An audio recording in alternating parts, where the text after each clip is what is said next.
Namaskar. In this episode of Dil Se, we have three extraordinary guests, and we're going to talk about something that's not talked about. Because most of the conversations we have in this country are about the rich and the powerful, about government, what government does not do. As you all know, that government is a repository of a lot of money, and they use it for the public good, so they say. But with a population of 1.4 billion people in this country, the most populous democracy in the world, that money is not enough to reach the marginalized, the poorest of the poor. Who takes care of them? Well, the government tries to take care of them. But there are what are called non-government organizations who have over the years done a lot of work for the marginalized, the poor, the Adivasis, the Dalits, the scheduled castes, the scheduled tribes. People who have no access to money, who have no access to justice, and who live day to day just to survive. And therefore, foreign contributions were allowed over the years for money to come in, apart from the fact that the government itself allocates money for some of these Adivasis and tribal welfare and stuff like that. But the NGOs, through the NGOs, this money through foreign contributions were allowed to percolate down so that they can uplift the conditions in which they survive. We have three extraordinary individuals who are going to discuss about issues of the marginalized and the weakest and what the NGOs did. And we're going to just discuss the judgment of the Supreme Court, which actually upheld the restrictions placed in the 2020 amendment, Foreign Contribution Regulation Act. We have on the left side Colin Gonsalves, who is a lawyer, is a colleague of mine in Supreme Court. He has done a lot of public interest work, and we'll talk about that in a while. We have Harsh Mander. He is the author of several books. He works on the ground. He was a member of the IAS in 1980, gave up the job in 2002. Very few people in the country do that. He served in Madhya Pradesh, he served in Chhattisgarh, and I think realizing the state of the poor in that state, I guess that must have emotionally impacted him, and that's why he gave it all up. I have Rahul Narayan, who is a lawyer, is a partner at a very important law firm who's celebrating 10 years today of its existence. He also does a lot of work on these issues. He is, in fact, a BCL from Oxford. He is admitted to practice both in the UK as well as in India, and he's worked in a law firm in the UK as well. So I'm delighted to have you. The first thing I want to ask you is, you have seen the way these NGOs have functioned, and you've seen the kind of restrictions that have been placed by the Act, Amendment of 2020. What are your views on it? Well, Kapil, I've seen these NGOs for the last 30 years, and I've been doing legal aid work for them for 30 years. All my PILs that we did, with tremendous results in the earlier days particularly, was based on the information they gave me. What kind of people were these? Brilliant people, dedicated people, people with integrity and passion, who believed in making a new India. What were their salaries? With an MA degree, PhD degree, maybe 50,000 at the maximum. But you charge 200 rupees for a case that you did per day, I believe. Is that true? 5 rupees an appearance, 200 rupees an appearance. But how can we do that? You're an IIT graduate from Bombay IIT. That's right. You gave it up, Yeah. and you decided to work for the poor. Well, I decided to do what my heart told me to do, and I got tremendous joy out of it, which I didn't get in engineering at all. And I found the legal system then very open to change and helping the poor and all that. That's not the situation today. But the people were wonderful people. And when the FCRA cancellations began across the country, from the next day, Kapil, from the next day, I saw people who had families to feed and so on. Their paychecks stopped. No notice. Bank accounts frozen. Everything stopped. Registrations cancelled. I saw people who were in their 60s But they say, I mean, I'm sorry to Yeah, no interrupt you, problem. they say that many of these Christian charitable organizations from abroad who used to send money here, the intent was to convert people to Christianity. That's what they Is there said any also. data on record? No, that's what they said in the Kandamal riots. So I paid particular attention because I took that PIL to the Supreme Court, and there was not a shred of evidence on record. And even today, I don't think there's a shred of evidence on record. Is there that any anyone data is- on the website of the government to tell us as to how many people have been, persuaded to change their religion No. by offering them some gifts or offering them No, some? not at all. In fact, the reverse is true. That in many places, in the Kandamal case, I saw that Christians who were Christians for years were told you get out of the village or you go back. Ghar wapasi was the conversion in the reverse. That was allowed freely and openly. And if you said no, I won't do it, you had to leave the village in the Kandamal I believe case. you were the one who filed a litigation on behalf of the PUCL, which became the basis of the Food Security Act. Is that true? That's right. That's right. That was many years ago, but that was such a wonderful case, Kapil, because it was basically for people who had no food to eat. Malnutrition was at 50%, 60%. So your efforts brought about an act called the Food Brought about Security an Act. Yeah. And today that food security work, the right to food work, Harsh will tell you more about that. And that campaign on the right to food, FCRA cancelled, work stopped.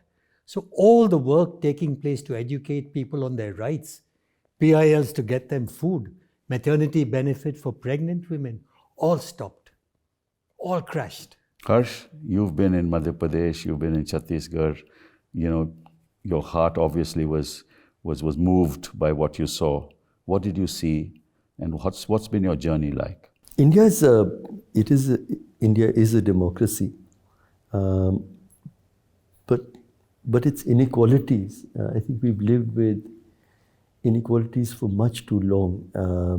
I think when the history of our times is written, this is going to be seen as one of the most cruel periods in human history, because the levels of hunger and malnutrition that Colin just spoke about, in any time would be sort of unconscionable. But at a time when we had about 60 million tons of grain in government warehouses. Yodhra has explained that if you put the bags of grain in a line, you can go from the earth to the moon and come back and circle the earth a couple of times. When you have that much grain and you have every second child malnourished, today it's every third child, there's something drastically wrong. And that we continue to, Amartya Sen somewhere said that India and China are both equally unequal, but the penalty of inequality is much greater in India. Because if you're on the bottom 10% in China, you can still expect that your child, when she falls sick, will get into a government hospital which is reasonable, will have a decent school, etc. In India, at the bottom 10% and way beyond that, we can't assume it. 80% of India's doctors work for the private sector. It's 80%. So I think that we that's one part of the problem. And then, especially in recent years, in recent decades, in the past decade in particular, we're seeing also a campaign of hate that is targeting India's We'll come to that. various minorities, etc. as well. I'll come to that a little. I want to ask you, I want to tell the viewers a very interesting data. That is, of the total national income that we have, 1% of the total population of this country, which is 104 lakhs of people, have 22% of the national income. That is 104 lakh people have 20% of the national income. The bottom 50% of this country, that is 7 crore people, have 50% of the national income. That's the kind of inequality that you're talking about. And coming back to the NGOs were set up where? Set up in rural areas. As I see, 50% of all work was in the rural areas and in aspirational districts. They worked on education, on health, on nutrition, on livelihoods, on water and on sanitation, climate change, agriculture, women, and child rights. This was the focus of all NGOs, pursuant to money coming from outside. And the Supreme Court said that this money has the potential of impacting the sovereignty, the integrity of India, and impacted public interest, and therefore we have a right to close them down. I think 2 or 3 things. The strength of a democracy is directly proportional to the strength of the power of opposition to the executive, and the power of institutions to dissent. And we have all the way down from parliament to the judiciary to academia to the media. But at a time when all of these are crumbling, it is ultimately people's organizations that still have the independence and perhaps the conscience to dissent. And I see that a lot of the attacks that are happening now are happening in order to suppress dissent. I mean, you don't, I think it was Nivedita Menon, she said, I love my country not because it is perfect. I love my country so much, that is why I need to criticize it when it goes wrong, because I want it to improve. So criticism of the state is an act of courageous, especially in the times that we live in, acts of courage and love for the values of the Constitution itself. And to call that potentially damaging to our sovereignty, political parties can get foreign money, private companies can get foreign money. None of that damages our sovereignty. No. Now under the electoral bond scheme, as you know, the Companies Act was amended, and a foreign company with 100% subsidiary actually can contribute to political parties. So they can contribute to political parties, and the conglomerates in India can contribute to political parties. They can actually run these schemes. They are not a danger to the sovereignty and integrity of India, but money come from outside becomes a danger to the sovereignty and integrity of India. I've never been able to understand that distinction. Rahul, have you? No, sir. To be honest, you're completely right. It seems unusual that political parties can get funded from abroad, companies can get funded from abroad, individuals can pitch for work abroad and get work from abroad, but NGOs in particular are such a grave danger that they need to be regulated in such a strict manner. I think it's important to remember that a democracy thrives on self-help groups. The fact it is a big strength of our country and of our democracy that there are so many small groups who band together to improve their lives and improve the lives of others around them. The fact that they need funding is fairly universal, and to my mind the way to look at it is simply this: what are the ways in which they can get funds? The source of the funds is important, so it shouldn't be tainted money in one way or the other, but whether the money is from India or abroad, it shouldn't really be that much of a problem. I think that the narrative that taking money from abroad for charitable purposes is somehow bad, whereas taking money for companies is somehow good, is something that I've never been able to understand. I'll ask you a follow-up question. Will the corporate sector fund these organizations in India? No. Because if they fund these organizations, then these organizations criticize what the government is doing. The corporate sector will be harmed by the government itself. So no member of the corporate sector will be willing to fund the NGOs here. So who will fund the NGOs? There's not enough money going around. The total budget for 24-25 is 47 lakh crores, right? Very little of that goes to the tribal communities or the Adivasis or the marginalized communities. In fact, funding has been going down over the years. Either it has remained static or it's going down. So basically, where is this funding going to come from? It has to come from abroad.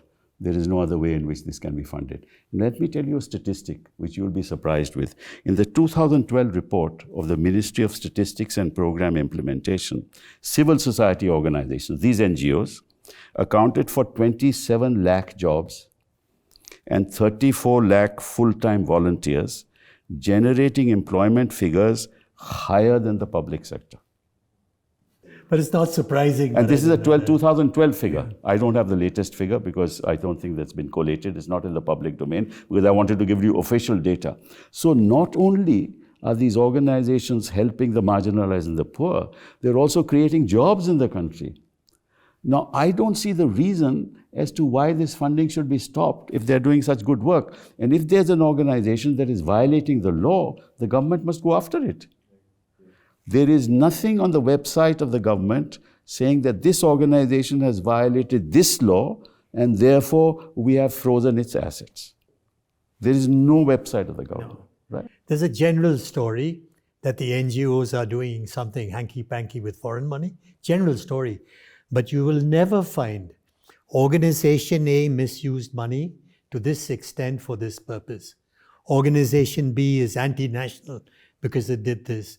You'll never find allegations against 99% of the NGOs. I think the allegations, when they do come and when they are examined, many times they could just be, the FCRA has always been a complicated law to follow, in the sense that there are ambiguities in the law. Yes. So the point of the entire exercise like this, when you have such a strong and draconian law, is that it should be exercised in a very fair way, and you should give people notice of what it is that you mean.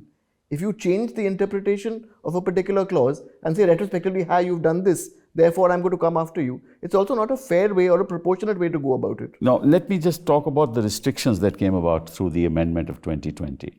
One of the restrictions was that you could only open a bank account in the State Bank of India, which is the authorized bank to open the bank. In one branch of the State Bank of India. All NGOs which are being funded from abroad had to open that account.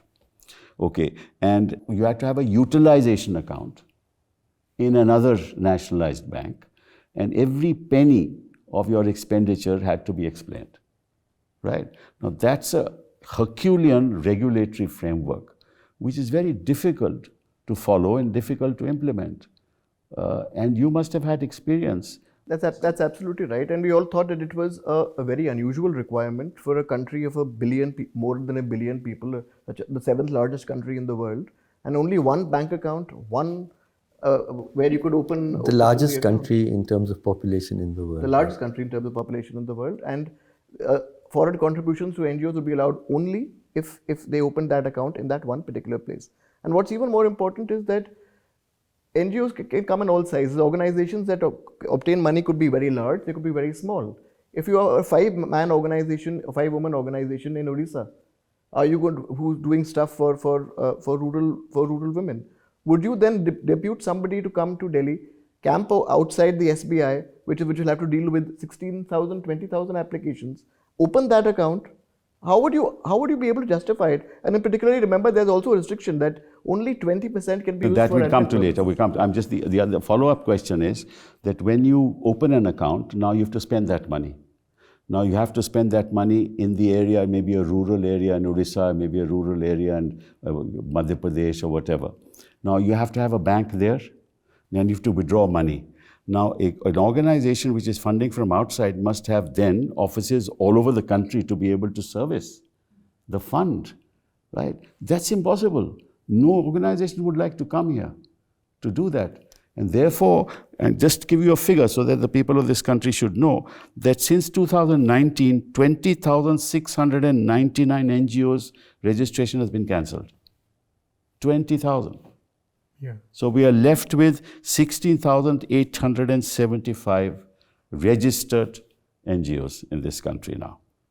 So that much of funding will not come, and government funds are not enough for the marginalized. So where will they go?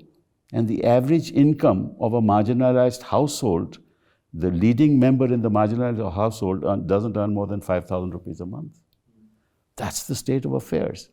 The second restriction, which you just talked about, was they said that only 20% of the funding that you get, an NGO gets, must be spent on administrative expenses.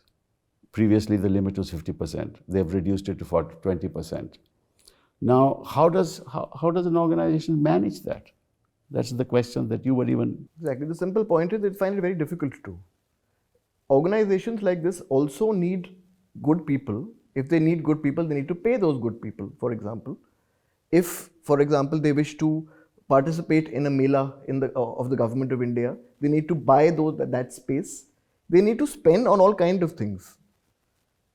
So it is a 20% requirement is very, very difficult for them to implement. What eventually happens is, because administrative expenses are not defined, a lot of time is spent debating whether the following expenditure would be administrative or not administrative.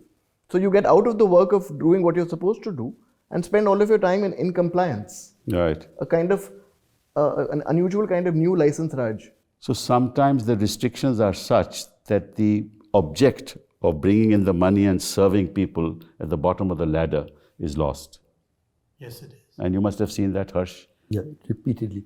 But I just wanted to sort of edge in one response. What is the purpose? I mean, if 20,000 licenses have been cancelled, the purpose is, I think, very clearly within the present regime is to create a climate of fear, a sort of a general fear. And much of this is random fire. I mean, many of these organizations not only have done nothing wrong, but they are not even critical of the government. And you've just created a kind of random fire where people are constantly now forced to look over their shoulder, are worried about speaking out. And Article 19 is the right to dissent, the right to form associations, and all of that is being very consciously curtailed by this. It's not just bureaucratic sort of bloody-mindedness. I think there's a pattern to it to create a sense of fear, and that is pervasive across the sector now. People are really scared to do the most elementary kind of engagement with public policy. Can I add to this? Yes, please. The second reason, one is of course fear. The second reason, because I asked the NGOs that I was working with right across the country, tribal groups, Dalit groups, disability organizations, right to food groups, right to education, right to healthcare. They were not misusing money. They had not stolen any money anywhere. Why were they stopped? And the answer came to me pretty late when I saw an affidavit filed in court. The real reason why they stopped these NGOs were because at some time or the other, they were criticizing the government's practices. And in an affidavit, they said, the reason why we are stopping you in one particular case is because we don't want you to take foreign money and then criticize the policies of the government. If you take it and support the government, you can have your FCRA. But if you take it and criticize the government, we don't think that's a good thing to do at all. So I think many of the leading NGOs in this country lost their FCRA not because of any hanky-panky, not because of any illegality, not because of any breach of FCRA, but because they would criticize government policies. And that criticism, Kapil, was not political. It was not against the BJP or this government or that government. It was criticism of how you're running your food program. It was criticism of your public hospitals. It was criticism of the millions of children out of school. Practical, factually correct criticism. They said you must shut up. You can't speak. You take foreign money, you can't speak. And that's why they carpet bombed. They carpet bombed 20,000 NGOs. In fact, this criticism should aid the government, help the government to reformulate their policies so that actually the poor are empowered, right? And you don't have so much children whose nutrition, malnourished children, wasted children. I mean, we're the highest number in the world. And some of these, and incidentally, some of these NGOs are governed by huge trusts abroad, right? And these trusts have mechanisms to ensure that the money that they give is utilized properly. They have a responsibility to the trust that they manage. So not only is the government of India concerned, it is the NGO who is concerned because they have to answer to the charitable trust abroad as to how they have utilized the money. There's a 3-audit system, Kapil. Exactly. The organization does an audit, the government checks that audit, the charity commissioner checks the audit, and the foreign government checks the audit. 4 times the audit is done. And have you ever got an audit report says that you have misapplied the money? No, or never. misused? No, I've never seen a single organization. Some small little thing, Kapil, you'd laugh if you see it, that this amount of money should have been put in this account, by mistake you put it in that account, that kind of small thing. Well, I'm going to quote to you a gem as part of the judgment of the Supreme Court where they upheld the FCRA Act and the restrictions, and that gem is the following. Philosophically, foreign contribution, donation, is akin to a gratifying intoxicant replete with medicinal properties and may work like a nectar. However, it serves as a medicine so long as it is consumed, brackets utilized, moderately and discreetly for serving the larger cause of humanity. Otherwise, this artifice has the capability of inflicting pain, suffering, and turmoil as being caused by the toxic substance, brackets potent tool, across the nation. In that free and uncontrolled flow of foreign contribution has the potential of impacting the sovereignty and integrity of the nation, its public order, and also working against the interests of the general public. East India Company was clearly an NGO. This is from the Supreme Court. Now it says it has the potential of impacting the sovereignty and integrity of India. It doesn't say that it has impacted the sovereignty and integrity of India. Let's talk of numbers, and I'll come to this issue now.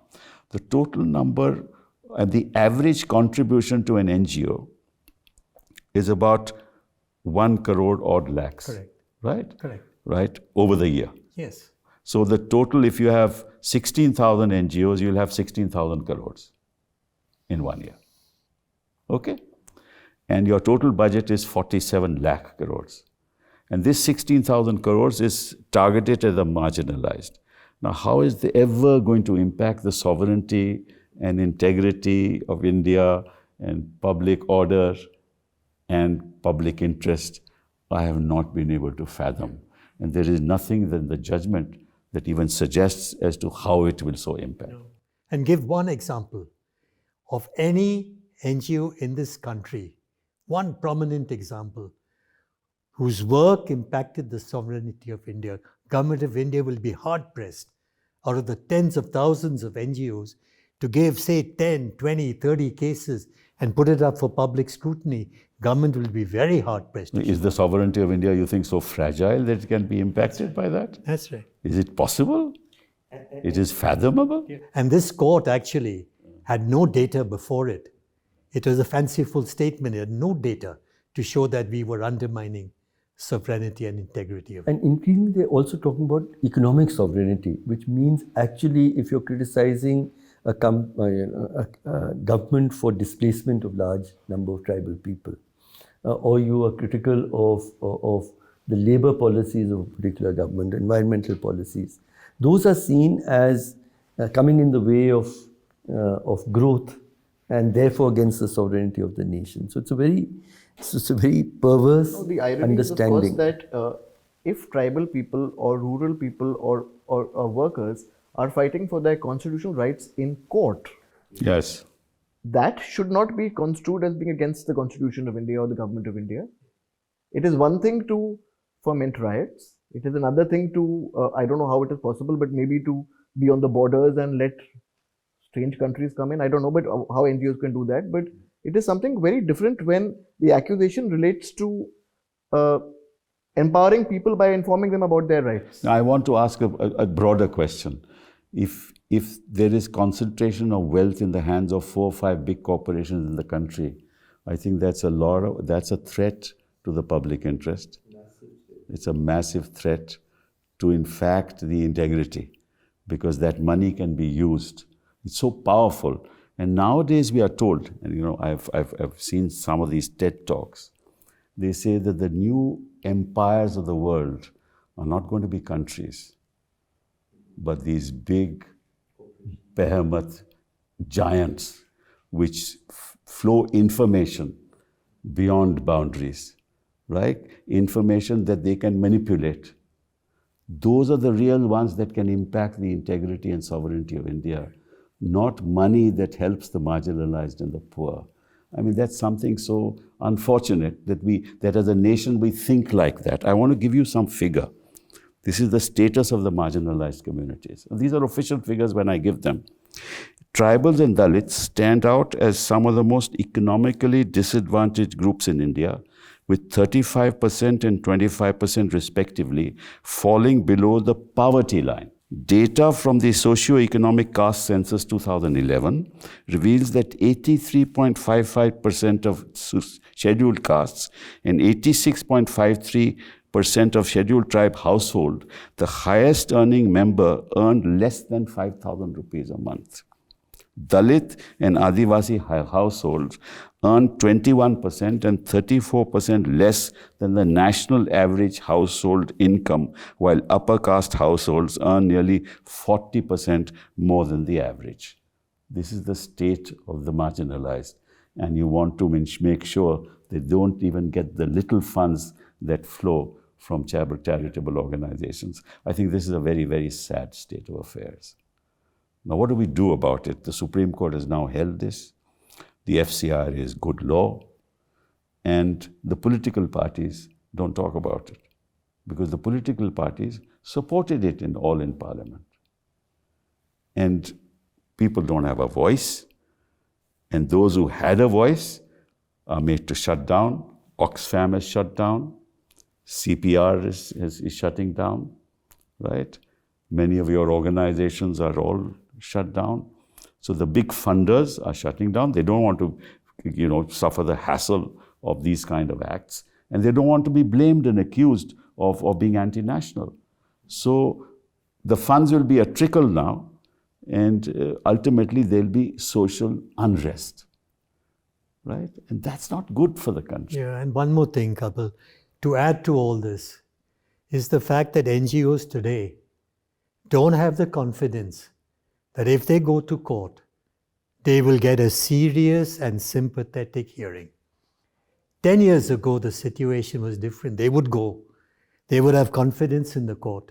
They would have confidence in the Supreme Court. Today, they don't have confidence that the judiciary will stand by them. In a patent case of violation of human rights of the NGOs and their people, they don't have confidence to go to. As a lawyer, I say, why don't you go to court? And they say, well, the court is different. It's not like before. We're not confident that we'll get a sympathetic hearing. And I think they're right. No, I think that you may get a sympathetic hearing. You may not get a sympathetic order. Oh. There's a difference between the two. And that's so sad, because I take so many of these cases. I would love to take so many. The injustice You've been is so fighting obvious. in Manipur, you've been fighting for the cookies. Yeah. I remember that, yes. But it's very hard now. So the change in the judiciary has impacted the NGOs terribly.